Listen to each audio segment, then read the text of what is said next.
तो hello guys, एक और क्वेश्चन यहाँ पे केमिकल बॉन्डिंग का है। तो जो कि जेई 2024 में आया था। तो बहुत ही ज्यादा इंपॉर्टेंट क्वेश्चन है। तो सबसे पहले number of compounds from the following with non zero dipole moment, मतलब पूछा क्या है क्वेश्चन में, non zero dipole moment. Non zero मतलब क्या होता है सर? जिसका जीरो नहीं है, मतलब mu is not equal to zero, आपको बताना है। तो सबसे पहले आपको ये बताने के लिए आपको सबका स्ट्रक्चर ड्रॉ करने आना चाहिए, ठीक है। तो मैं क्या कर रहा हूँ, सबसे पहले स्ट्रक्चर कुछ अपन ड्रॉ करते हैं। जैसे BeCl2 है, तो बेरिलियम कौन से ग्रुप में आता है? सेकेंड। तो उसके पास वैलेंस इलेक्ट्रॉन 2 होगा। तो यहाँ पे 2 इलेक्ट्रॉन बेरिलियम के, तो Cl एक बॉन्ड बनाएगा, ये बॉन्ड बनाएगा। तो यहाँ पे एक सिग्मा, ये सिग्मा, तो कितना सिग्मा हुआ? 2। तो इसका ज्योमेट्री क्या बनेगा? लीनियर, ठीक है ना। तो स्ट्रक्चर मैं ऐसे बना सकता हूँ, Be इधर है, इधर एक Cl, इधर एक Cl। अब देखो, ये जो Cl है ये इसको इधर खींचेगा, ये इसको इधर खींचेगा। तो नेट ये वाला नेट अपोजिट जा रहा है, 180 एंगल है। तो यहाँ पे कितना आता है? म्यू जीरो आता है। म्यू नेट यहाँ पे कितना आएगा? जीरो। ये जीरो है, मतलब यहाँ पे क्या है, ये वाला मॉलिक्यूल जो होता है इट इज नॉन पोलर, ठीक है। आप ये बोल सकते हो। आपको पूछा क्या है क्वेश्चन में? नॉन जीरो पूछा है, मतलब यहाँ पे mu is equal to zero. तो ये आपका आंसर नहीं होगा। तो बाकी जो स्ट्रक्चर है आप ऐसे निकाल सकते हो। देखो, जैसे बी है, तो बी के पास कितना Cl? 3। तो यहाँ पे क्या होता है, प्योर जब एटम होते हैं, मतलब सारे जब सराउंडिंग एटम से में और लोन पेयर इसमें नहीं होता है, तो यहाँ पे अपन सीधा सीधा म्यू इक्वल टू क्या लेते हैं? जीरो।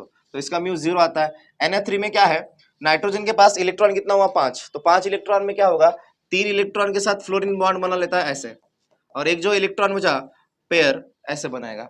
तो ये इधर खींचेगा और ये इधर खींचेगा, तो म्यू यहाँ पे नॉट इक्वल टू क्या आएगा? Zero. Mu net is not equal to zero. उसके बाद क्या दिया है? XeF4। Xe के पास कितना इलेक्ट्रॉन? Xe कौन से ग्रुप में आता है? Group number 18। तो इलेक्ट्रॉन कितना होता है उसके पास? 8 बैलेंस इलेक्ट्रॉन। तो 4 फ्लोरीन बॉन्ड बनाएगा। तो यहाँ पे इसका ज्योमेट्री क्या बनेगा? 4 इलेक्ट्रॉन, 1 2 3 4 5 6 7 8। तो यहाँ पे 4 फ्लोरीन यहाँ पे बॉन्ड बनाएगा ऐसे। तो इसके पास कितना लोन पेयर? 2। तो ज्योमेट्री कितना बना? 4 सिग्मा 2 लोन पेयर। तो 4 सिग्मा 2 लोन पेयर, मतलब ज्योमेट्री क्या बना? हाइब्रिडेशन बना इसका sp3d2, और ज्योमेट्री बनेगा किसका? ऑक्टाहेड्रल, ठीक है ना। तो ऑक्टाहेड्रल में आप कैसे लिख सकते हो? इसका स्ट्रक्चर ऐसे बनेगा कुछ। यहाँ पे है Xe, ये वाला F, ये वाला F, फिर उसके बाद इधर F, और इधर एक लोन पेयर, इधर एक लोन पेयर, 2 लोन पेयर है। तो गाइस यहाँ से एंगल इधर इधर 90, ये 90। तो ये दोनों अपोजिट है, कैंसिल हो जाता है, ये दोनों सब कैंसिल हो जाता है, ये लोन पेयर कैंसिल होके म्यू कितना आता है यहाँ पे? Mu net is equal to क्या होता है? जीरो, ठीक है। ये फ्लोरीन 180 एंगल पे होता है, फ्लोरीन फ्लोरीन कैंसिल हो जाएगा, ये फ्लोरीन क्या हो जाएगा? कैंसिल, ठीक है। और ये लोन पेयर कैंसिल होके म्यू नेट कितना आएगा? जीरो आएगा, ठीक है। दो अपोजिट वेक्टर है, दोनों का मैग्नीट्यूड क्या है? सेम है, क्योंकि फ्लोरीन फ्लोरीन है, एंगल 180 है, तो म्यू कितना आता है? जीरो आता है। फिजिक्स में पढ़ा होगा आपने थोड़ा बहुत। तो उसके बाद CCl4 है। देखो यहाँ पे कार्बन के पास इलेक्ट्रॉन कितना होता है? 4, और सराउंडिंग में क्या है? 4 Cl, मतलब 4 इलेक्ट्रॉन 4 बॉन्ड बनाएंगे। जब सराउंडिंग एटम सारे सेम हो, लोन पर कुछ बचा नहीं, मतलब इलेक्ट्रॉन कुछ बचा नहीं, तो इसमें कार्बन के सारे इलेक्ट्रॉन Cl ने ले लिए, ठीक है। 4 Cl बन गया। तो सराउंडिंग एटम जब सब सेम है और इलेक्ट्रॉन बचा नहीं, तो सीधा सीधा म्यू कितना लिखना है? Mu is equal to zero. अब H2O का स्ट्रक्चर आपको पता होगा, ऑक्सीजन के पास 6 इलेक्ट्रॉन होता है, तो 2 हाइड्रोजन बनाएगा, और इसका शेप बनता है वी शेप।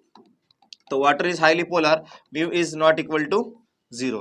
तो इसमें क्या है? It mu is not equal to zero, इसमें mu is equal to zero, इसमें क्या है? Mu net is not equal to zero. और CCl4 में म्यू इक्वल टू जीरो था। NH3 में म्यू, NH3 का स्ट्रक्चर, NF3 का स्ट्रक्चर यहाँ पे है। फिर BCl3 में म्यू जीरो होता है, इसमें जीरो होता है। और कौन सा बचा स्ट्रक्चर? अब यहाँ पे आपका स्ट्रक्चर बचा है H2S। H2S और H2O सेम होता है, तो H2S में ऐसा बनेगा स्ट्रक्चर, ठीक है। ये लोन पेयर एक, दूसरा लोन पेयर, तो यहाँ पे ये दोनों कैंसिल नहीं हो सकता है, तो mu net is not equal to क्या आएगा? जीरो। उसके बाद HBr, CO2 और H2 बचा। HBr का स्ट्रक्चर कैसे होगा सर? H इधर बनेगा Br, तो Br इलेक्ट्रोनिगेटिव इसको खींचेगा, तो mu net is not equal to क्या आएगा? जीरो, ठीक। हाइड्रोजन में क्या होगा? CO2 में क्या होगा? ये लीनियर स्ट्रक्चर होता है, C डबल बॉन्ड हो, ठीक है। कार्बन के पास 4 इलेक्ट्रॉन, 1 2 3 4, ये इधर खींचेगा, ये इधर खींचेगा, दोनों ऑक्सीजन ऑक्सीजन है, 180 एंगल है, तो यहाँ पे म्यू कितना आएगा? जीरो आएगा, ठीक है। Mu net is equal to zero. Hydrogen H2 में स्ट्रक्चर कैसे बनाओगे? H और H दोनों एटम सेम है, तो म्यू सीधा सीधा कितना आता है? जीरो। HCl में क्या होगा? H इधर है, Cl इधर है, तो Cl इसको खींचेगा, तो mu is not equal to zero. मतलब कितने स्पीसीज है जिसमें म्यू जीरो नहीं आ रहा है? नॉन जीरो किसमें किसमें है?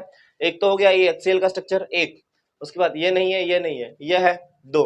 उसके बाद ये 3, ये 4, ये जीरो है, ये जीरो है, ये नॉन जीरो, मतलब कितना हुआ? 5। ये दोनों भी जीरो होता है। मतलब आंसर क्या हुआ आपका, योर आंसर इज 5। ठीक है, क्वेश्चन समझ में आया। देखो ये सॉल्व करने के लिए आपको थोड़ा इससे पहले वाला जो हाइब्रिडाइजेशन है वो आना चाहिए। ठीक है, क्लियर हुआ। तो ऐसे ही क्वेश्चंस के लिए फॉलो करिए आपका अराइज एकेडमी